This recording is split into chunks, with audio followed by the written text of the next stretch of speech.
everybody, the music's on, and it is time to go once again. We welcome you in to episode 292 of Three Guys Before the Game with just two of the guys on set tonight. It is the Senator, Brad Howe, yours truly, Tony Caridi, and we have got an absolute special guest that has been on our list for a long time. Kevin Pittsnogle joins us on Three Guys Before the Game, which is brought to us by Burdett Camping Center, only RV warranty forever provider in the state of West Virginia. Over 40 years they've been doing it, which means they know what they're doing. You don't last that long if you're not at the top of your game. They are simply the best in the state of West Virginia and beyond. Burdett Camping Center, located in Winfield, burdettcamping.com. That's burdettcamping.com. Also brought to you by WVGameChanger.com. Learn more by going to WVGameChanger.com. That's WV Game Changer. We'll tell you more about them coming up in just a little bit, but right now it's a sad, sobering stat that the opioid overdose epidemic here in West Virginia has led to more than 7,000 kids in foster care here in the state. 71% increase over the last 10 years. 54% of those grandparents now live with their grandchildren. They're responsible for raising their grandchildren. You can be a game changer by visiting WVGameChanger.com. So when I told the senator here that Kevin was going to join us, it just put this massive smile on his face, and we are delighted to bring in Kevin Pittsnogle. Kevin, thanks so much for spending some time with us. Oh, no problem. It's really our pleasure to have you, and I know you don't do hardly any of this, to be quite honest with you. I did a little searching on the internet, and it's been several years since I saw really anything where you did it, and so we truly do appreciate that. And as you probably know, or maybe you don't know, as I said, Brad had a smile on his face. What you did at WVU and the memories that you created in people puts a collective smile on everyone's face. It just kind of look back on it, and it just makes you happy. So. That's probably a nice thing to have, right? But probably first just say thanks, Kevin, right? Thanks. We haven't had a chance to thank you for what a tremendous, not only career, but just a great run those last 2 years. So much fun. And it's not often, Tony, Kevin, it's not often your name becomes a verb. Kevin's did. Yeah. Became a verb. Had such a great run. Absolutely run. And you know, Kevin, I was looking as well. You got a birthday coming up, don't you, next month on the 30th? Yeah, getting old. Old age comes quick. So I always ask questions like I asked Daryl this and I asked Mark Bulger this as well. So physically, how do you feel? I feel old. That's how I feel. I feel old. Wait a second. Now, define that for me. So what's feeling like? How are you noticing that you're getting old? Oh man, just every day, I just feel a little fatter and a little older and a little more gray. Yeah. And the kids don't help. The kids don't help. Now but I would imagine the kids are keeping you young, or at least younger, right? Yeah. The kids are good. The kids keep me active and keep me participating in different activities and keep me running around. So it's fun. So. You've dedicated your life to kids, not only the kids that you have, your kids, but also in teaching, and that is something that you've been doing now for a number of years, special education. Right now, you're at Hedgesville High School. When you look, Kevin, at what you're doing now on a day-to-day basis, growing up, did you ever envision that you would be spending that time of your life in your occupation of working with kids? No, not really. I mean, I never really knew exactly where I would be, what I'd be doing growing up. So it's kind of just went with where life takes me, and it's kind of taken me on this path, and it's been enjoyable, and I'm enjoying what I'm doing and who I'm working with, and it's kind of just taking things as they come and seeing where the next path may go. Mm-hmm. What do you get out of working with kids? And that's a challenge. Let's face it. There's no question about that, especially at the special education side, growth and development is slow oftentimes. What do you get out of that? Oh, it's great because you get a chance to work with some kids that you get a chance to really build up and really have an opportunity to watch them grow throughout the year. Sometimes leaps and bounds farther than most other kids within the school system. So you really get a chance to really build them up farther and faster sometimes than other kids. How about, Kev, so there's the teaching side of it. How about from the coaching side, be it with youth or organized coaching? How about the draw there? How much have you been getting involved in that? I help out with the high school here at Hedgesville High School, so I get a chance to be an assistant coach under Kelly Church, who has been here for as long as I can remember. I know 20-plus years. So, and he's a great coach. He's one of the best in the state of this great state. So, just having an opportunity to help out with him and then having my son play for him is just a great opportunity because he not only is a great coach, he's one of the best guys to teach lessons and values to kids. Yeah. All right. Well, how often do you get there? Just say, "Give me the ball. Here's how you shoot. Give me the basketball. Here's what you do." How often does that happen? See, that doesn't happen very often because Kelly Church thinks he's the best shooter in the gym. So every time we get in there, like, he seems to think he's the best shooter, so he seems to do that a little more often. So it's usually, he'll tell you a story about how we did a little 2-minute drill and he made like 19 and I might have made 18 about a year ago. So we were messing around. And so he holds that against me now, so it's pretty funny. Well, now, hold on. Okay, so we got to bring in maybe the CBS cameras. We got to put it in an NCAA tournament setting. I think that gives you a little sway there, my man. Doesn't that help the cause? It's all right. No, it's fun. It's all fun and games. You know, Kelly, and I don't need to tell you this, Kevin, is one of the most colorful characters, as you said, and as you said. He is a guy that's been doing it now for decades. He loves those kids. He's incredibly passionate. But he also is the owner of one of the great stories of all time. And I'll just give you the eyeball story, right? And the referee. Yeah, I've heard a couple of different ones, yes. So the short of it for our listeners that don't know, Kelly has a glass eye, was coaching a game, bad call by the official. Kelly took the eye out, reached it, put it in the palm put it in the palm of his hand, said, "Hey, you need this more than I do."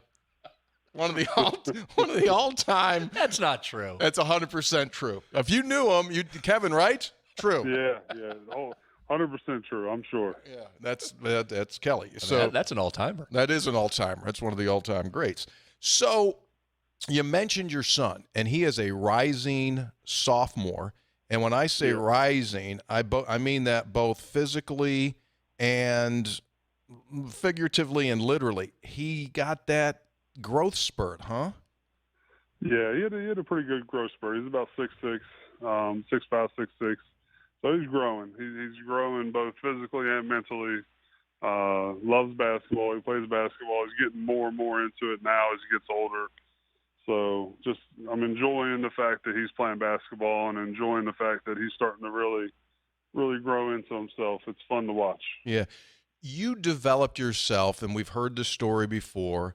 I mean, you were dribbling on stones, right? And you were dribbling, and it wasn't a court. It was oftentimes stones. That improved everything about your game. I would imagine there have been times where you watch your son getting shots up where you had to have a pause and just went kind of like, wow, that was at one point, that was me trying to get this thing figured out. Have you had that? Yeah, it's been more recent than anything because he's at that age where he's at 9th, 10th grade level where things started to change for me. So it's kind of funny to watch. So I mean, we've had little talks here and there, but it's funny to watch for him, and it's enjoyable. More than anything, it's just enjoyable to watch. I try not to push him into anything. I kind of let him make his own decisions, and let Coach Church kind of push him to want to get better, just so he has the want to, not necessarily be pushed out of it. So as long as he's wanting to do it, that's the biggest thing for me. And yeah, I mean, it's funny to watch just to see the similarities and some of the some of the size similarities and some of the personality similarities of how he does things. Yeah. You made a super interesting point there, Kevin. I get the total feel that in this world of basketball and parents, there are those, unfortunately, that are off the chart crazy. And they push to the point oftentimes where the player, male or female, just goes like, I'm done with this thing. I'm getting a super sense from you that you are intentionally pulling back and letting the process happen. Is that fair? Yeah, I'm letting him. I mean, if he wants to be good, he's going to need to be good on his own. Like, I'll be there helping him as much as I possibly can when he says he wants help. But he's got to want it for himself more than I want it. Like, I can't want it for him. So as long as he wants it, I'll be there to help him. But if the day he says he doesn't want it, I can't want it for him. Mm-hmm. As part of that process, Kevin, and you're so humble here, so I'm interested in this response.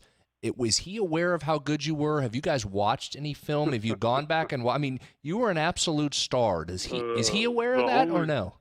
The only film he's seen is what he can Google. We have not watched anything that I've shown him. Wow. I mean, he's Googled stuff. He's looked up stuff himself, but no, we've never really talked about it much in depth. We don't talk. We don't say. I don't really say anything about it, and the people around me don't say a whole lot about it. So we just kind of live our life, and then some people around us talk about it here and there, but it's not really. It's a lot less talked about than it is, I guess, other places. Okay, so let's stay on that for a second. I was going to ask you, when you're out in public with him and people come up to you and say, "Oh, Kevin, I loved watching you play." Does that happen too? Does he get inquisitive about that or ever ask you questions about it? It doesn't happen very often around Martinsburg because I've lived here and grown up my whole life. So it just doesn't happen very often. But like it has happened, like when we go to Morgantown or if we go to Charleston or we go to different areas, and he'll ask, and like we've had those conversations and we've talked about different things like that. So he knows all about that stuff. And that's when he started Googling and YouTube and all that stuff. So he's seen the videos, but I've never pulled out old videos and sat down and watched and stuff. That's just not who I am, and that's not what I want him to see. Like he needs to be his own person and to live his own life. He don't need to relive my life. You just made an unbelievable point right there. You just said it all, I think, in a nutshell. Mm-hmm. That's not the way that you roll. You've never been one to say, look at me. I mean, the biggest demonstrative thing you might have done was when you did hit a big shot, you'd go back and you give yourself a little chest bump. But quite honestly now, you feel totally uncomfortable by all of the other things that come with it. Is that fair? Yeah, for the most part.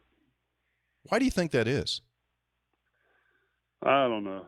I mean, I think more or less nowadays I tend to want to live my life forward and live my life to more of a personal degree than a public degree, and just kind of being able to do that is something I enjoy than not having to. Because back when we were in college, we weren't allowed to do that.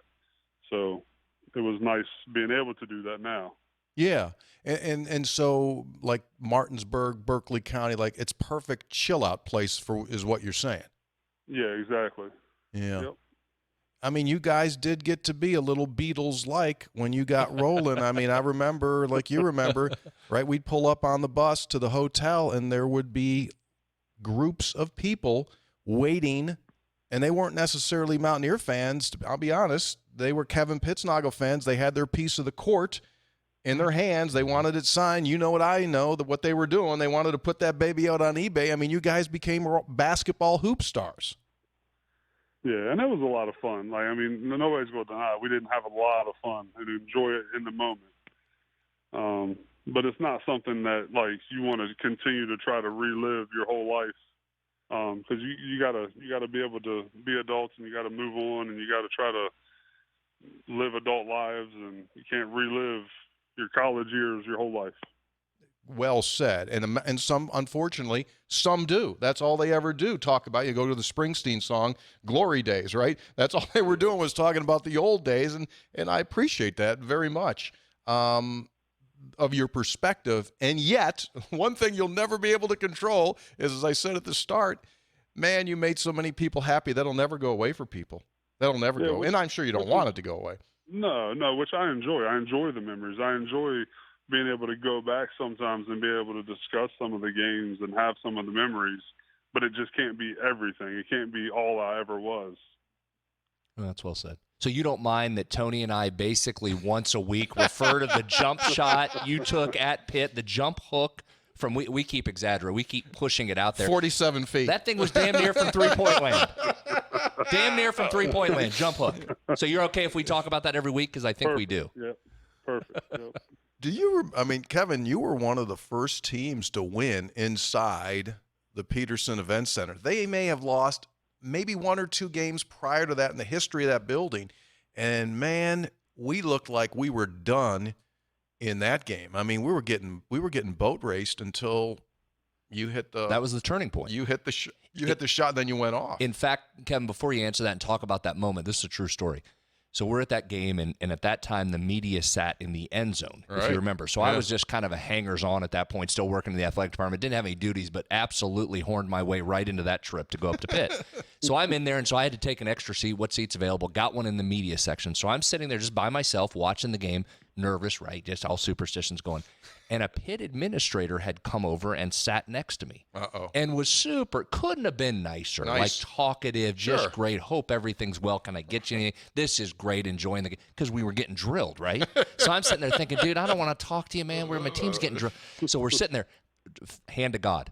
When Kevin hit the jump hook from 42 feet out, my man said, it's been great talking to you, nice to meet you, and got up and left. That was it. Drove him out, said he's out. He's gone. He's gone. And then here comes the Mountaineers. Yeah. You know, Kev, that win at Pitt and then the February 5th game is one that I'll never, ever forget. At the Coliseum, Dior gets hurt.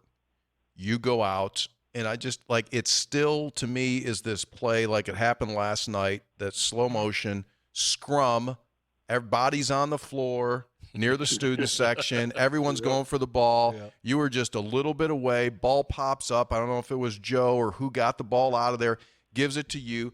You go up for a dunk, one of the loudest moments I've ever heard in the Coliseum's history. You dunked it down there, and it was almost like the opening of a door for that team, because really from that point on, you guys became a different team, and that set up the whole run.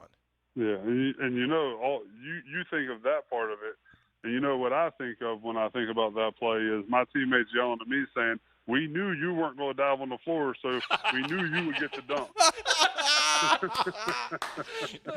You know, that's good. Yeah, it's kind of like, well, man's got to know his limitations. Everybody has a role. Everybody has a role. And that's what I said. I said, well, somebody's got to do something. And I guess that was my part of it. Man, you did something. You scored 1,708 points. You averaged double figures every season that you were here. You went 12, 10, 12, 19 as a senior. Still second all-time in three-point shots with 253. And what's amazing is Ruoff, Pittsnogle, Beeline are the top three in school history. And you guys all, right, had some involvement with one another. Alex was 06 to 09. Kevin, you went 03, 06. And Pat was 03, 06. How about, real quick, Kev, before you dive into that part, just what amazed me, and again, I guess I knew this, but you forget it over time until you dive back in. You were a career nearly 42% from three, second all-time by just half a tenth of a point there. And you go down the list of the top, I mean, just keep going down the list. You don't find many 6'11 guys there. Your game was so transcendent and really even ahead of its time, wasn't it? Yeah, I was definitely, as I watch the game nowadays and watch people play, well ahead of where I should have been, I guess. But it's great to see. It's great to see that I kind of let it before it got there. So it was kind of fun. Yeah. I guess. You had Dirk Nowitzki, you had some other NBA players that were there, and then, for the college game I was there, and then now you see it, that's all it is. big guy shooting threes. So it's kind of funny to see. Yeah, and you're right. I mean, nowadays, my goodness. And then, let's face it, you hit the perfect coach to allow you to step back, right? I mean, if it wasn't for John Beeline, you're probably posting up on the block with your back to the basket. Yeah, it couldn't have worked out any better for me in my situation because, I signed under Gail Catlett. Unfortunately he retired and that situation and everything that happened there. But for myself and the way I played, and it just worked out perfectly that Coach Beeline came in and ended up being there, and I just decided to stay there, and it just fell right into place for me. What's your biggest recollection, Kevin, of that transition? You go from Dave Rogers at Martinsburg, and then you're supposed to play for Coach Catlett, but then John Beeline arrives on scene. When you I got a giggle out of it. What was in your mind when all that started to happen? Well, my biggest recollection is I was playing in Germany when it all happened, when the Albert Schweitzer games, and I got a phone call from Dan Dockage while I was in Germany because he got the job. Yeah. And he said, "Hey, I'm your new coach. When you get back, we're going to talk." And I said, "Okay, that's fine." So I got back from Germany from playing down there in those high school Albert Schweitzer games, and I gave him a call. I gave WU a call, and they said, "Well, we're currently in a search for a new coach." I said, "Well, Dan Dockage called me and said he was the coach." And they said, "Well, no, he's not the coach now." I said, "That was just a week ago." They said, "Well, he left." I said, "Oh, this can't be good." Wow. So then a couple of days later, Coach Beeline had gotten the job and called and said, and he actually came down to Martinsburg and sat with me and explained his offense and talked, and really worked out to be obviously the best situation for me. I was just going to say, so did you, was it at that point when he's talking to you and explaining, did he say he's going to use you, here's how I see you fitting in, or did it take getting, okay, so you knew right away that, hey, this is going to work. It was almost like immediate. Like he said, here's my offense, here's how it works, here's what your role would be within the offense. Obviously, you would have to earn time and you would have to do all this, but ultimately, here's what we do and here's how it works. And as long as you earn your time, like here's how successful you could be within this offense. So you get on the floor in October and practice starts, and all of a sudden you start hearing these new titles, words, and drills like Oscar and best play ever and everything else. What was that transition like? Because he plays the game at a whole different style and different language for that matter. It was tough. It was really tough because, like, you go into college and, like, you go from high school to college, and it's just a whole different speed for one. And then, two, the offensive game that he ran, it just the amount of knowledge that you had to have to understand basketball on top of to learn all the different types of names, and it was extremely tough. But the only good part about it was we all were learning at the same time because we all basically were freshmen, even the seniors and juniors and sophomores. It was his first year. So we all were trying to learn the same thing. It's not like anybody had an advantage. That was the only advantage that us freshmen had at that time. You make a really good point, Kevin, and I kind of look back at it now, and it kind of bums me out a little bit because I don't think that what you guys did will ever be able to be recreated again in college sports because of the transfer portal.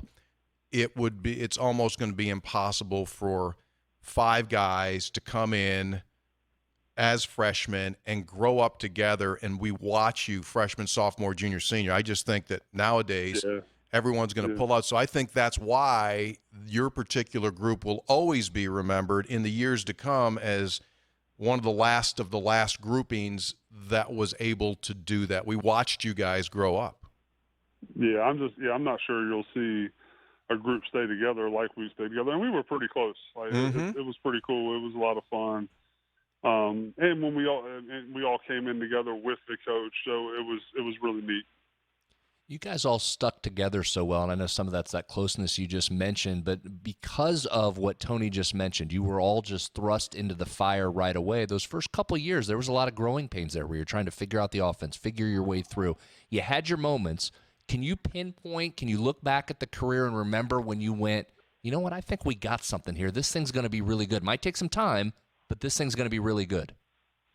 Yeah, I mean, I think we knew kind of right away, like throughout our freshman year and then a little bit our sophomore year. I mean, even though we were losing some really close games, we kind of knew like it was just going to take time. We knew with the offense and the amount of shooters that we had that we could play with anybody.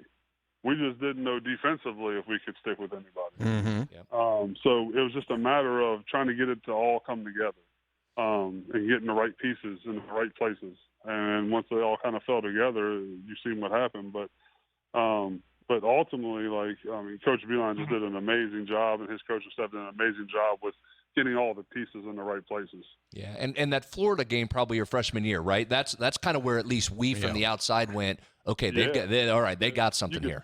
Yeah, you could see a little bit of what it was going to be if it could just stay together and work together.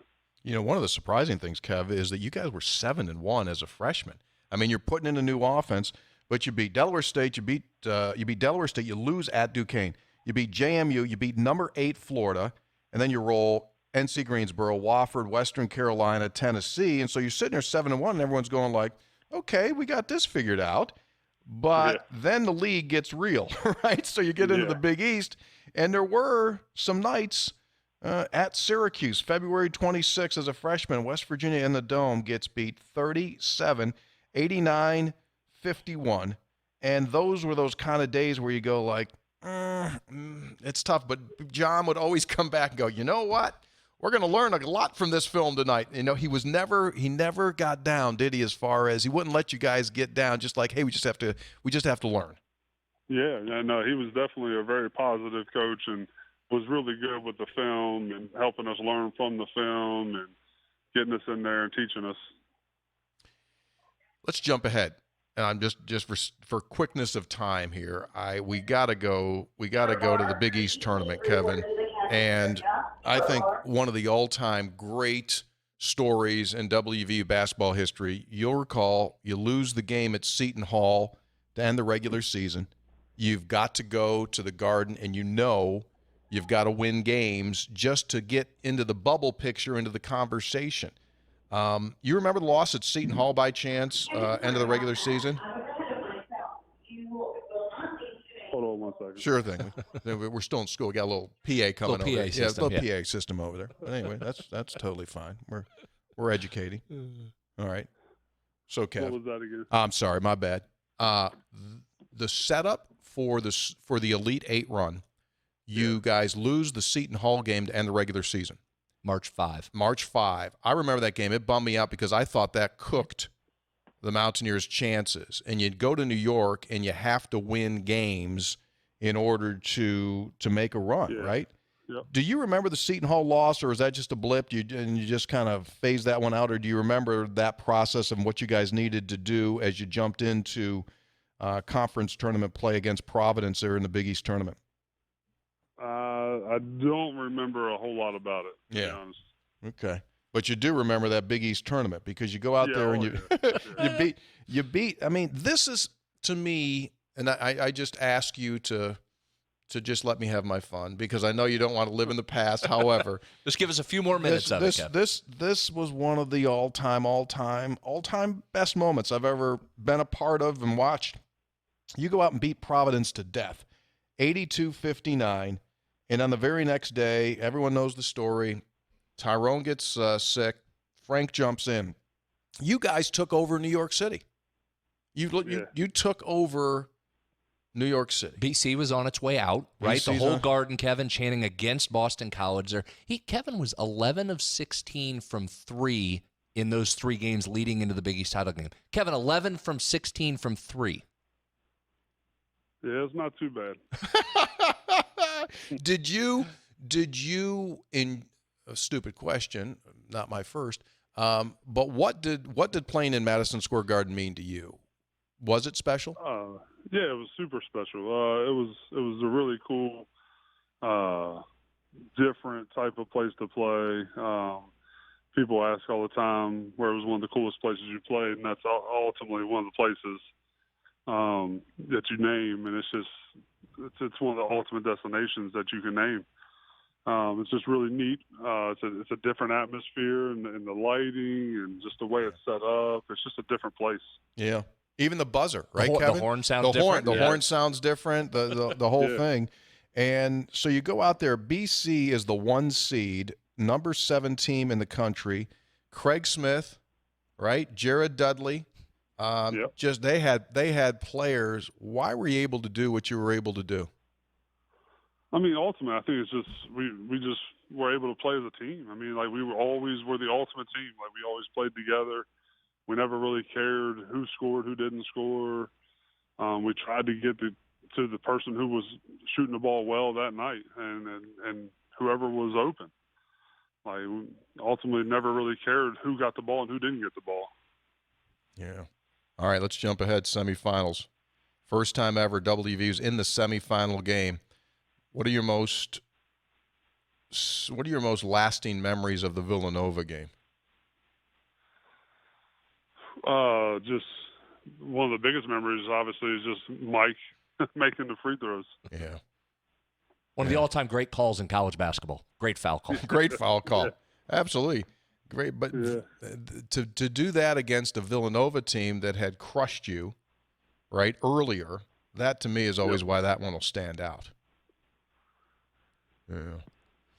Then how about the NCAA run, Kevin, that year still fascinates me. I mean, if you look at that, not just the end result of getting all the way to the Elite Eight and being right on the doorstep of the Final Four. Yeah. But just how about this run? So the Creighton game, right, just a great college basketball game, ends with the unbelievable play at the end and the Tyrone dunk to win it. Then you go to Wake Forest, which a lot of people will rate as one of the top 5 college basketball games of all time. Ever in the history of basketball. Then you get Texas Tech with Bobby Knight coaching, and you win that game. Just an incredible run, not only because where it ended up, but just the steps along the way were just incredible, weren't they? Oh, yeah. Yeah, it was just, I mean, just the processes of the teams we had to go through and the games, it was crazy. I got to ask you a question. Just between me and you. I got to ask you a question. This is in my head. End of the. Oh, this will be good. The end of the Louisville game. The end of the Louisville game. You with me? Yeah. End of the Louisville game. Last possession. JD pulls up. I just constantly in my dreams see you standing behind him, just going like, just pass the ball back, and I will knock this down. Are you with me? Were you? Yeah. Does that stand? Does that stand in your memories that you were going to be open for a great look? Yeah, I mean, you always want the last second shot. I mean, if any good player in that situation, you always want to take the shot. But I mean, it didn't work out that way, and we still got a pretty good look at it, and it just didn't fall. Yeah, that's the nature of the beast. Jumping ahead to the final season, the UCLA game is also one of the great memories that I think Mountaineer fans will have at Pauley, 60-56. That is when you were getting ready to have a baby. You go in there, they had a team, right? They had Farmar. They had a bunch of guys that went on to, they were the favorite, and you guys go in there and win that game. If the Garden is the gem of the East, playing in Pauley, was that a special? Yeah, I think it was pretty cool just because you travel cross country. And for us at that time, like, we didn't travel cross country. Right. I know now they do a lot. Like they play in the Big 12, which is much, much different. But like back then, like we didn't travel very far. Like the Big East, we only went up and down the East Coast pretty much. So for us to take a trip like that, it was pretty crazy. Yeah, right in the middle of the season. That was back in the 21st of January. Well, that was fun. And it was a commercial. That was pre-chart. Now, Kev, yeah, we travel commercials all the time.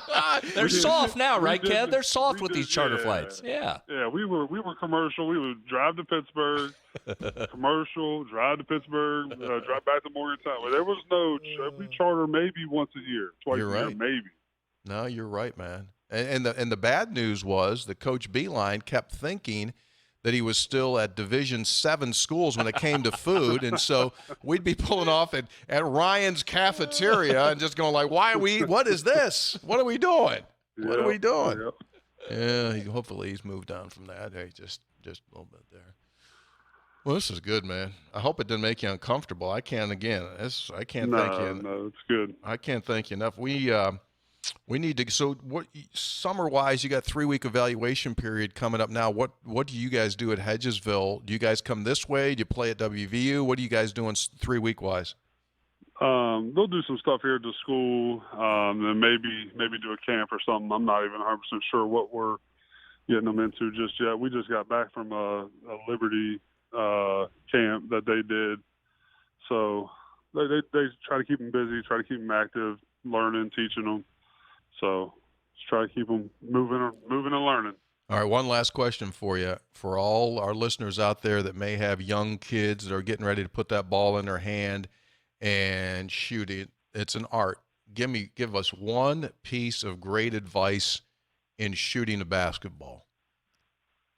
I mean, the biggest thing I would say is repetition. Like, just get out and do it. Like, do it as much as you can. Elbow placement, anything, a hand placement. Do you ever have any secret little trick that you always used to have? I'm not the best one for that. Like, if you ask, like, I don't have the best form. Like, so, like, I don't have the JJ Redick form. So, like, me and Coach Church get in that argument all the time. Like, he has the best form, and like I have where I use my left thumb a little bit.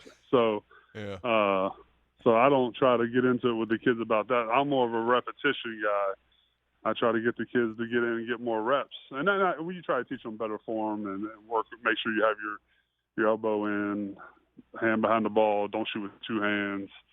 But kids need to get out and do it. Like if you're not putting up shots and getting up reps, like it's not going to matter if you have good form if you don't do it very often. Do you think you shot hundreds a day when you were honing your craft?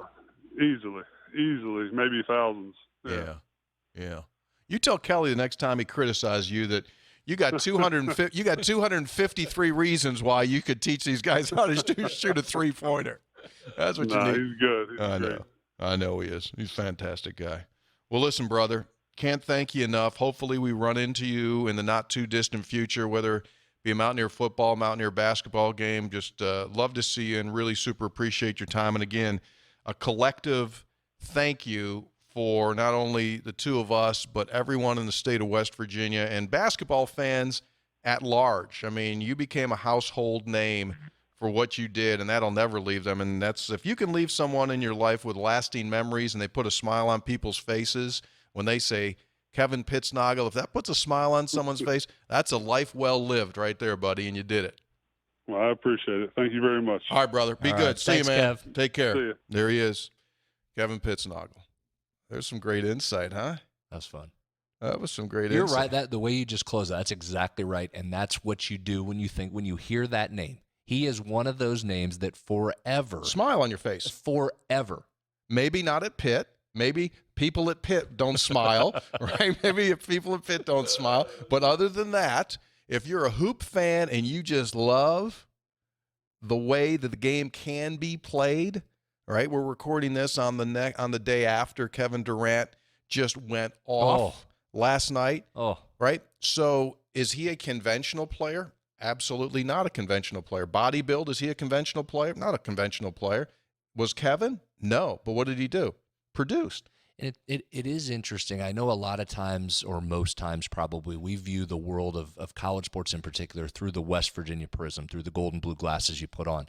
But, man, I tell you what, and we talked about it there with Kevin, when you think about two transcendent athletes in different sports that were ahead of their time, Major is way up on that list on the football side for what it eventually became in the sport. And Kevin absolutely is, being a 6'11" guy that was so dominant from outside. I mean, again, going back through some of these numbers over the last day or so getting ready for this interview, I knew he was a great shooter. I mean, right? That'll never leave you. You always remember that. To see the actual numbers, I mean, when you're a 7-foot dude shooting 42% from 3, and when you go down the career percentage leaders for West Virginia, how long it takes you to get to even another forward-type player.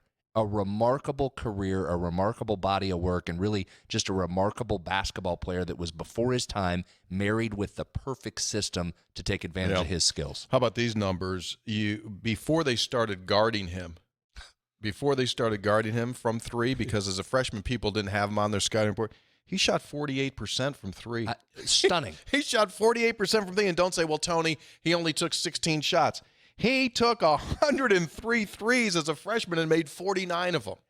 We didn't get this because there was other stuff to get to, but I was looking at that. His first 3 games as a freshman, my man comes out 8 of 12 from 3. Yep. Just right out of the gate. Hi, how are you? Come on into big-time college basketball. I'm going to be 8 of 12 from 3 as a 7-foot guy. What's amazing to me is watching his development. I watched him at Morgantown High School. Mm-hmm. He was a senior. He came in here. They played at Morgantown High. It was a Saturday afternoon, and then WV played Saturday night. I'll be quite honest. I watched him play. I never in 1,000 years thought he would have the impact that he did. But going back to what you said, had he played in a conventional offense, I think Kevin Pittsnogle career, he finished averaging 13 a game. His career is probably 6 or 7 points per game. I don't think there's any question. I think he's a prime example and a perfect illustration. If you have kids that play, you talk to them about what Kevin Pittsnogle was. He was the perfect union of a system that took advantage of his skills, a highly skilled guy, let's not forget that, and a guy with an incredible work ethic, as we just talked about, in terms of getting shots up. All of those came together to give you the career that he had. And it's so many times we talk about fit from a coaching standpoint. This is why player fit is so important as well. You're right, had he played for another style, I'm not sure he would have produced like he did. It was literally the perfect marriage. Yeah. In commemoration of Kevin joining us on the podcast, our good friends at Burdett Camping have a special offer for you. What's Kevin known for? Making threes. Mm-hmm. So I talked to Phil earlier today. Phil said, let's go 3. Let's go $300 off when you spend $1,000 on parts, sales, or service at Burdett Camping. That's $300 off. Just tell them you're a Three Guys listener. You listen to the Kevin Pittsnogle episode, and you'd like $300 off after you spend $1,000, either parts, sales, or service. Get the Kevin Pittsnogle 3-point special, $300 off, thanks to the folks at Burdett Camping. Since the last time we got together, some questions from our text line. Apparently the train guy that I roused up there when we had Kevin Jones on. You offended the rail system here in the United States? I did. I took a shot at the rail system. I wondered out loud, how come we can't have bullet trains in the United States? And Ted in Warrington, Virginia, he chimed in and said he's a rail expert in the industry. Said, we don't need no stinking bullet trains. And has the credentials. I mean, he's not just signing it rail expert as some could do. I mean, he actually backed up his credentials if you listen to the last episode. I mean, I haven't talked to the people that he works with as if he truly is a guru on this stuff, but he just said we don't need one because we've got aeroplanes. So he comes back in. Scopes, Senator, and Hop. What are you laughing about? I appreciate him leading with scopes. Always good. Ted, the trained public affairs guy here. Fun fact, my better half is a forestry public relations gal and recently booked a guest on Hoppy's Coffee Clash. If she shows up for the next show, he may remember. An update, my boss, who worked for Senator Rockefeller for a long time, would be thrilled to come back and talk railroads with you. Just let me know. You think we could do a train podcast? Well, it'd be an offshoot of this, yeah. The brand probably can sustain itself to boar hunting and rails. Interesting. A question finally gets to that. WVU plays Maryland and Virginia Tech this year. Does beating them and therefore starting 3-0 make you confident West Virginia can hit the over on the current 6.5 line? If so, early predictions were at least 4 wins would come. The first part first. Yeah, I think if you can start that non-conference and you can get those two, because I think I think there's just a ton of swing games on West Virginia's schedule this year in terms of games that could go either way. I think those are 2 that can, Maryland and Virginia Tech. If you're able to get both of those, I'm going to assume the win over LIU. So, yeah, I think you're in great shape to hit the over if you get those 3. Now, in terms of where they come from, well, we could spend a whole show going through that. Well, why don't we spend a little time? I'll tell you the one that Neil Brown is going to lose his mind on? You have to get it. Do you know which one I'm talking about? Well, I think. Texas Tech. Yeah, you have to get it this year. Yeah. Like, he is so pissed off that they've lost to Texas Tech. Not once, but twice. I mean, not once, but twice. It's a weird balance, and I would agree with him there. They should be getting that win. Each of the last 2 years you could have won the game. To not even get one of those is amazing. But the flip side to that is you've probably been overly dominant against a Kansas State program that you won't be able to run off. I can't imagine there's going to be many years when you win, 5 straight against K-State. So there's probably some balance there. But I'm with you. I think this is a year you have to get Kansas State early. Where are your 4? Texas Tech? 1. Baylor? 2. TCU? Let's come back to it. Iowa State? Probably no. Oklahoma State? I don't like that one. K-State? I think K-State has to be yes, but again, I'm recognizing you're on an unbelievable run against them, so that'll be tough, but yes. Home to Texas? Come back to that. We got to see what Texas is under Steve Sarkisian. At Kansas? Have to win that, obviously. So what I do? 1, 2. You gave me about 3. 3. I gave you 4. Tech, Baylor, Kansas State, and Kansas. Find a way to get all of those plus your 3 non-conference. Now you're at 7, and you haven't even stolen one yet. Mm-hmm. You're putting one in there for the steal. You got to steal one, too. You got to steal one. But what happens usually when you steal one? You can't give one back either of those 4 I just mentioned. So that's why I say there's so many of these swing games. Thank you again, Ted, and I am open to having a conversation with anyone about the train industry. Probably 10 to 15 minutes max. That's all you're giving the rail industry? The guy who knows everything about it, I want to hit him with a few questions. In 10 to 15 minutes. Some people. Hold on. So it's got to be specifically in the passenger train genre. Yeah. We can't get off into commercial trains. No, I don't care. Electric trains. Cargo, no.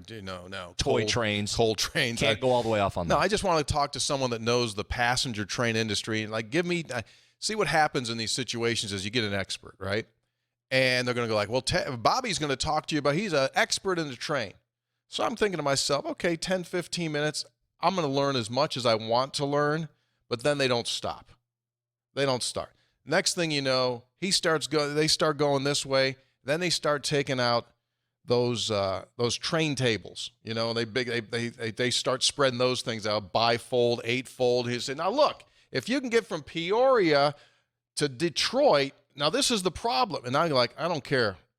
Like, don't tell me about the switch. I don't care about the switch. All I want to know is like, yes, no, why does it work? Can I go fast in a train?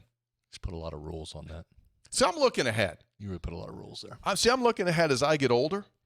When I get to that point. To what? What possibly are you looking ahead to when it comes to passenger trains? Well, when I'm like 80 and might not want to drive, I'd like to be able to get in a train car, just get somewhere. Probably not going to be able to drive. Am I going to want to drive 10, 15 hours when I'm 80? No. I don't think anyone on the road would want me to drive. But you want to ride, and if you could maybe get down into Charlotte in 36 minutes, you'd be good with that? Yeah. Yeah. Hyperloop it. By that time, they'll be probably running out of Jed Drenning's backyard there, that Hyperloop in Tucker County. Hey, I'm in Tucker County. I'm in Davis. Hey, guess what? I'm in Charlotte. Would you have to drive the 2 hours to get to Davis to get the Hyperloop to get 15 minutes to Charlotte? Probably get an Uber. Probably take an Uber over. Maybe Lyft will be big in West Virginia by then. Just a thought. Bob in Williamsburg, Virginia, longtime listener, infrequent texter. Scopes, Dean, and the Senator. Another guy gives me Scopes. That's good. That's sticking. That's getting traction.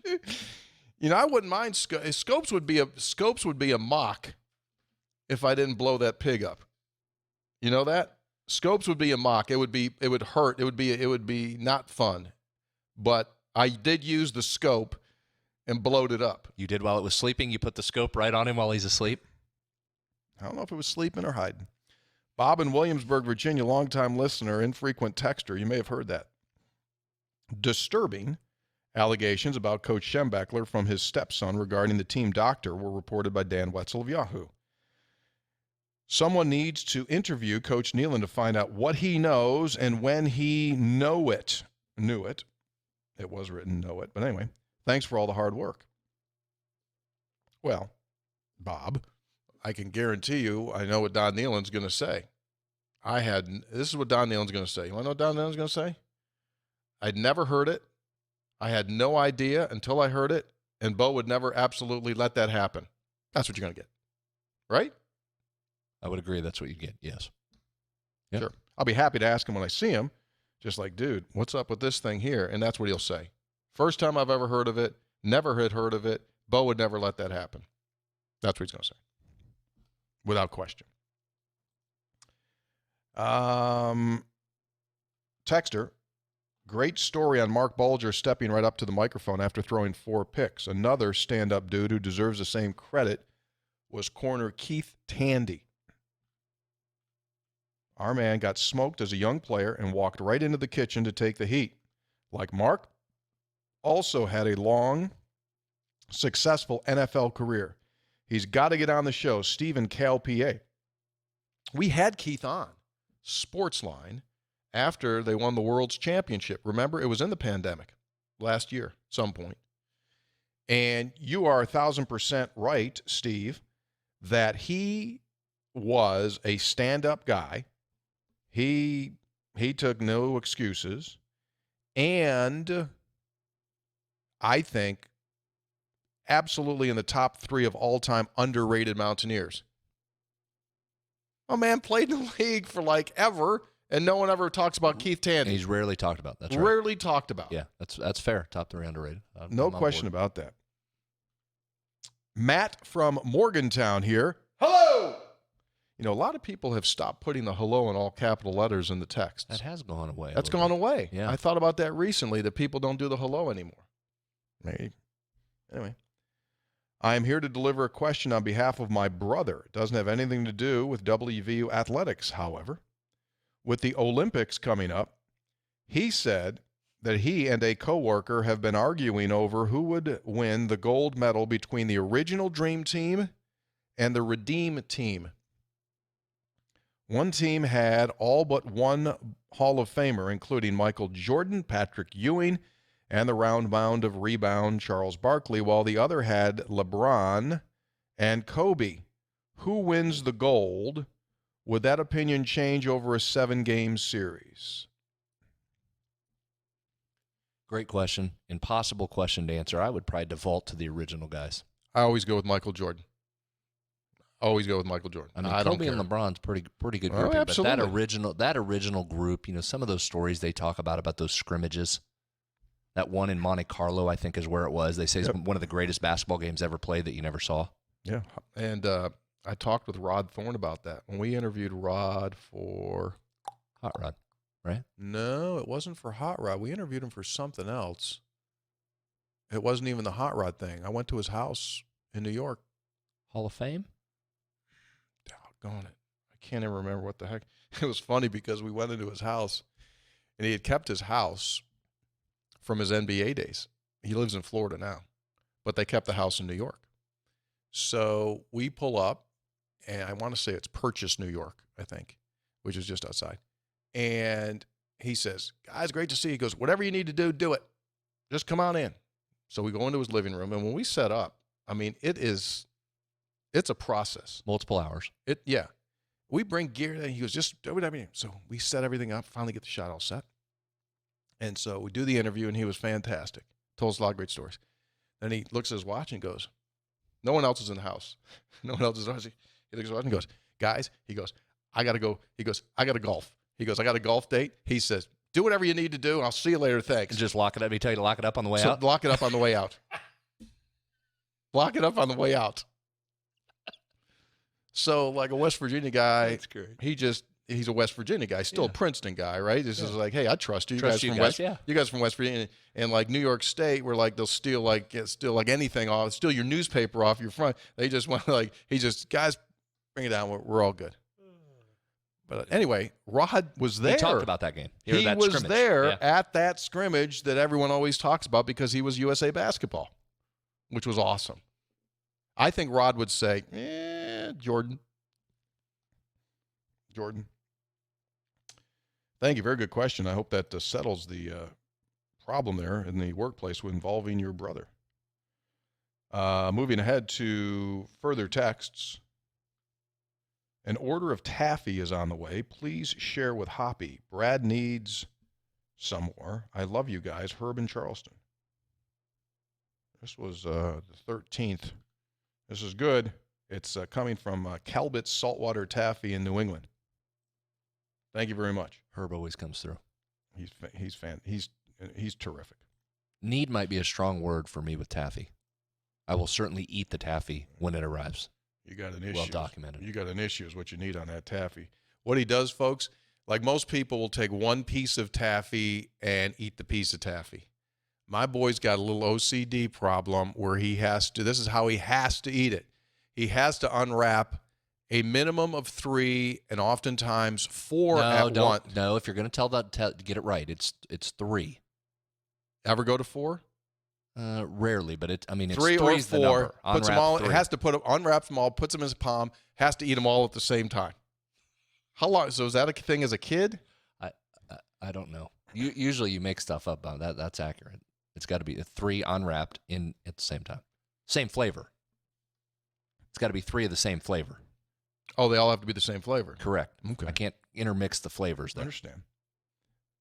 These are would you rather questions. A few would you rathers for this summer's dead period. You ready? Would you rather bring back Javon Carter for an extra year of basketball or Greer for an extra year of football? It's an easy question. Greer. Mm-hmm. Absolutely. Because those elite quarterbacks are harder to find. As good as Javon was, man, I'd take Javon for another year, though. Greer if I have to. That's a good one. Give me a guy that's just going to throw completions. Give me a guy that's going to throw completions. Might be nice if the receivers could catch it. Oftentimes that helps. Yeah, big part of it. Would you rather redo the 2007 football season or the 1989 football season? So 89 was the year after the national championship game against Notre Dame. It did have a great deal of pre-hype going into the season because of what had happened, but it never materialized as a great team. Things got wonky, chemistry got wonky, major got weird, and it never really gelled to what it could be. 07 football or 89 football? 07 for me, because I still list that as one of the more unbelievable things I've ever witnessed in athletics. To be where that group was coming off that Connecticut win, to then where you thought you were headed, to the atmosphere that night, to the loss and what happened. And then I'll go further, Tony, and we talked a little bit about this on Sportsline last night about the column about former Big East Commissioner John Marinato passing away and how the collapse of the Big East altered lives, changed lives, cost people their lives. Yeah. I'm not trying to be melodramatic, but it did. It did. That same thing with that Pitt game. You talk about history that was altered and relationships that were altered and careers that were altered for multiple people, not just the people that most fans know about. I mean, wide-reaching effects of how that altered and changed lives. That was a monumental moment. So give me 07 back. I'll go with you on that. Because I'll just say 88. I'll live off the 88 and 89. I'll sniff those fumes. 07, I want that one to do again. Would you rather choose one sport or the other? Which would you rather to have? Win a football natty or a basketball natty?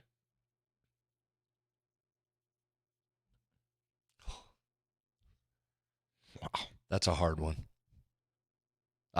That's a really hard one. Maybe football, because of what football means in the national landscape as we sit here today. I mean, you asked me that question in February as you're getting ready to go to March. I think I'm answering basketball, but I think in a nose, by a nose, give me football probably. That's a really hard one, though. Super fundamental question. There's no right or wrong answer. I think that if you win a football national championship, the legacy and the benefit lingers longer to your school and state. It's a good way to say it. Like, there's people out there right now that don't remember Baylor won the national championship in basketball this year. Fair point. But I can still tell you that BYU won a football championship in 1984. Right? So you win one of those, that's the thing. But trust me, man, beggars can't be choosers. Either one would be quite fine. Thank you.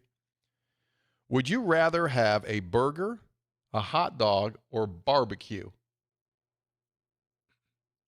Our producer, I just heard him groan over through the wall. I just heard Jonathan Taylor County, Tyler Consolidated Kennedy.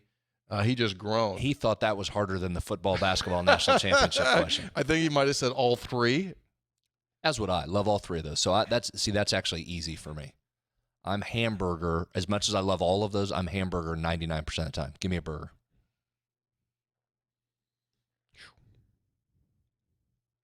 In fact, when we have get-togethers, you mentioned my thing with the taffy. Your nutsness? Yeah. I also get anxiety on hamburger hot dog night because I love hot dogs so much. I don't want to give up. Like if I've got room for 3 servings, so I'm going to have 3 hamburgers. The hamburgers are so good, I don't want to give up one of the hamburgers to slide in the hot dog. But I have anxiety the whole time that I'm not getting hot dog, not equal play, but sliding into the 3-hole, getting a hot dog in there because I love the hot dogs. So what do you do? Well, I take the hot dogs left over and have that the next day. So I'm scratch both itches. I'm all gas, no brakes with the hamburgers. Thank you.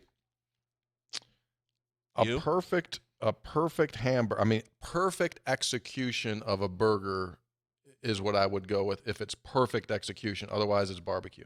But perfect execution. I mean, here's the deal. You're asking the wrong guy. I mean, you're asking the wrong guy about that because, I mean, as you know, I've got some food problems. It may require at some point in my life going away somewhere to some form of a retreat where they do a center on food issues and problems, probably at some point, about portion control. Yeah, you don't have any. Neither do I. I'm with you. I have no portion control whatsoever. Stones. Like I eat like, you know, like when you go to Sam's Club and you buy something, but then it comes in a package, which is like way the heck more. Yeah. Like you want to go get some Frank's hot sauce, but they only sell it by the industrial drum. Mm-hmm. That's kind of like food for me. Mm-hmm. Like whatever Sam's portion they sell you in, like 8 pounds of country spare ribs, that's fine. We'll cook them and eat them. When you think that's like your lunch portion. It's not even like you're having one big meal for the day. That's just like lunch. I have portion problems. Yeah. I think there's something in my brain, it could go back generations, where apparently like someone in my genetic background starved to death. And I think there's still this thing that just goes like, you better eat it all because you never know when that next meal's coming. See, and that's what's alarming if we're doing some self-analyzation here on the air. Yeah. That's what's alarming to me about that is that it happens every time. Every time there's a lot of food available to me, yeah. I eat a lot. I can't think of a moment when I say there's a buffet in front of me set up, right? Or there's a lot of food, and I go, same thing. I'm good. Thanks for the one plate. Totally good. Same thing. I got that same issue. See, that's interesting you had that because I grew up in food. I mean, I grew up in a grocery store that had a 25-foot lunch counter, and we did pizzas and stuff. I was surrounded by it. I thought that might have been my problem. See, I don't know how you did that. I've often said I couldn't be in a position where I owned or family owned something like that. I crushed. When I say I crushed food, I'm not exaggerating that I crushed food. I would go, we had a grill that was a great grill. I mean, a big industrial grill. And when I was in my peak growth time, like teenager, I'd go to that grill and I would make concoctions and subs that were obscene. And I would have... In the stuff you'd put in the sub, you mean? Everything. I mean, anything and everything. I'd make these cheesesteaks that were unbelievable. I'd make pizzas that were unbelievable. And I would have like 2 subs a day that were thousands of calories and pizza. And I would just do it. We had donuts on the counter at checkout. Yeah, see. Glazed donuts, Freddy's Donuts, Buffalo, New York. Would you pop one every time you walked by? I'd eat 8 to 10 donuts in a day, pure glaze, and then I'd go drink pop, like 5 or 6 pops. Now, see, I don't know that you would be different today. Like, if you and I owned that shop today, I mean, we'd have to make a hell of a lot of sales because we'd be eating everything. I think all of that remains for you except the pop drinking. Yeah, I don't do that. But, yeah, everything else, I got issues. Texter, hey, 3 guys, with the 12-team playoff most likely becoming reality, how many games should be the maximum for a team? If a 12-game regular season stays, teams could play up to 17 in a year. Do you think the regular season would have to be shortened, even with the NIL rules that could be in place? Thanks. Love the show. Again, Jumpin' Jack from Morgantown, who we continue to forget to invite in. Happy 35th birthday to Jack. Get you in here. Yeah. See, I think that's a question that still has to be rooted out, don't you think? And I don't think whatever's landed on for this next year when this happens will ultimately be the final answer. Meaning I could see that changing. I could see this reducing down to an 11-game regular season again at some point. Because you're gonna get some people that's a real legitimate issue you have to look at, is how many games is too many for a sport that is already limiting itself in so many different ways. But here's the issue with that. There are only going to be 12 teams that are going to get invited into the playoffs, right? Right. The other 100-plus schools still are going to need – they're not going to give up that home game because they need the dollars, right? That's why I think – that's a challenge. Yeah, that's a challenge. Here's what I think eventually could happen. If you are going to have teams playing 15, 16, 17, it will increase the argument among those who feel that student athletes should be paid. It will strengthen their position, and they will come stronger for more dollars. Like NIL aside, if we're doing this, I think it could eventually get to that point where, whether it's unionization or whatever, it could embody that group more to say we're not doing this unless we get larger chunks. It certainly strengthens the argument for long-term health care, which has come up here recently. If you're adding more to a sport that is clearly showing to have the issues with the physicality. Last text. Hello, TC, Senator and Uncle Hoppy. This is Tommy Boy from Independence. At the end of your last three guys, you mentioned about West Virginia athletics being compensated by the name, image, and likeness on a local, regional level, but not really on a national level. Well, TC, I think you can get a national sponsorship for the Three Guys show. The national sponsor would be Scope Mouthwash. The catchphrase would be, if Tony Scopes Caridi can take down a massive boar, imagine what Scope Mouthwash can do with your massive mouth gum germs. I think the Scope marketing rep would be all over it. Heck, they can even put your bag and tag boar picture on the front of the bottle. The pic is showing off your smile while conquering the beast. This would be a win-win for everybody, and especially how great y'all reach is worldwide. From Matewan to Madagascar and everywhere in between, Tommy Boy in Independence. Well done. It's a good email. Signing off. Speaking of boars and scopes, yeah, almost sent this to you last night, but thought we could just do it here on the air. Given your prowess in helping different parts of the world eliminate animals that are causing the ruination of things. Mm-hmm. Have you seen the situation in Australia? No, what do we got? We got mice. Oh, really? I mean, we got like thousands of mice that are just ruination is the word. A real mice situation. You've got farmers in Australia having to burn down all of their crops to get rid of some of this mice problem. Right? Destroying homes they're getting in there. They say you can't get rid of the smell because they're dying in the walls. A big-time mice problem. First I've heard of this. Yeah, well, go look it up. Huh. Now, I don't know if you can go in there in the helicopter machine gun situation because you got smaller animals there. While I feel badly for our Australian friends and listeners, and we do have at least one listener in Australia, WVU grad, I've got no interest in getting involved in that. You don't want to take on the mice? No. Again, I tell you, I want to kill things that hurt other things maliciously and could hurt other people. That's what I like to get. Mice are just, they're a nuisance more so than like, what, are you going to have a mice? Like, what, Tom and Jerry going to run at you, line up and run at you? Well, I think the individual mouse probably doesn't strike fear, but I mean, if you got thousands coming at you, you don't want thousands of mice crawling all up on you, do you? They running at people? Well, they're getting all up on things. They are. They're running at people too? Well, I don't know if they're charging people, but I mean, your boar wasn't charging you either, and you still took it down. So, I mean, I think that stance by you has probably softened over time since the actual act of it wasn't charging you. I'm just saying to you, I would think you would want to look into the mice situation in Australia. It's a problem. It's a real problem. Well, investigate that. I mean, if someone wants to fly me out there and I'll assess the situation, I think probably what I'm thinking is if they're out in the fields, flamethrower, pretty good, light them up a little bit. I'd probably go in with some form of an accelerant, kind of like come in over the area. That's what's happening. They're putting gas down and then just... They're doing that. And that's what I'm saying. Farmers are having to take out their full crop to get rid of these. Here's what I think tonight. I mean, you've got some extra time. There's no game film to watch tonight. As you're in watching those pirates, Somalian pirates robbing ships on the high seas, take a few minutes out of your time and check out the mice situation. I have not been watching. I have not gotten any Somalian pirates on YouTube in a while. You do like that, though. That is a genre that you like. I enjoy that.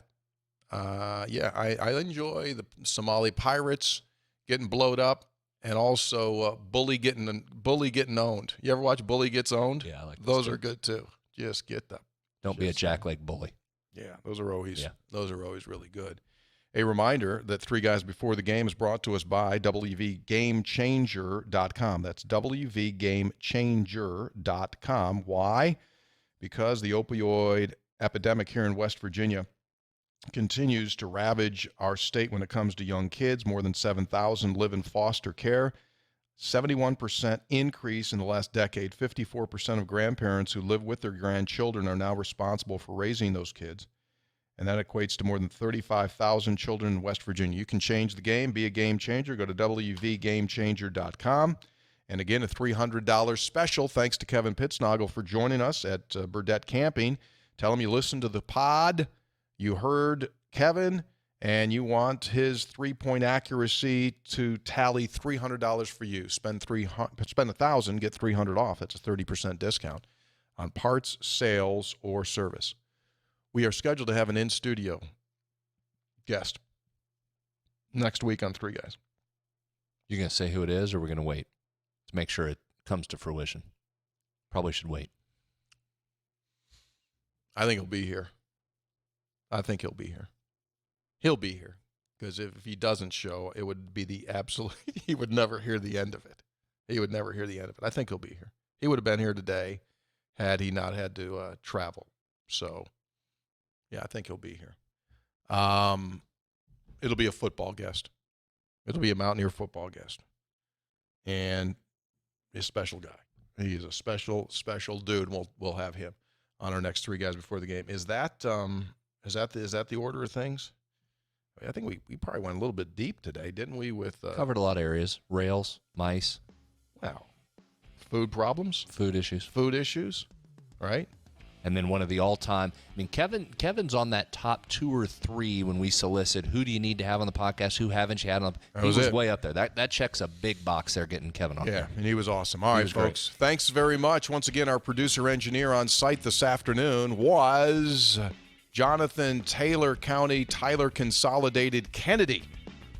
He's been working for Kercheval for a number of years now, and Hoppy still doesn't know his name. You believe that? Remember, I mean, there have been shows here where I said, special thanks to our producer, Jonathan Kennedy. Well, that's not his name. Oh, yeah, it is his name. I don't think Tyler Consolidated is in the name. Well, he went to court, legally changed that. He went to court and changed that. Had to. Back again next week. Thanks for being with us. If you haven't subscribed, please do. If you're still listening, man, you're a listener. Share it with other folks. We'd love to have more. Three Guys Before the Game. Roger, over, out.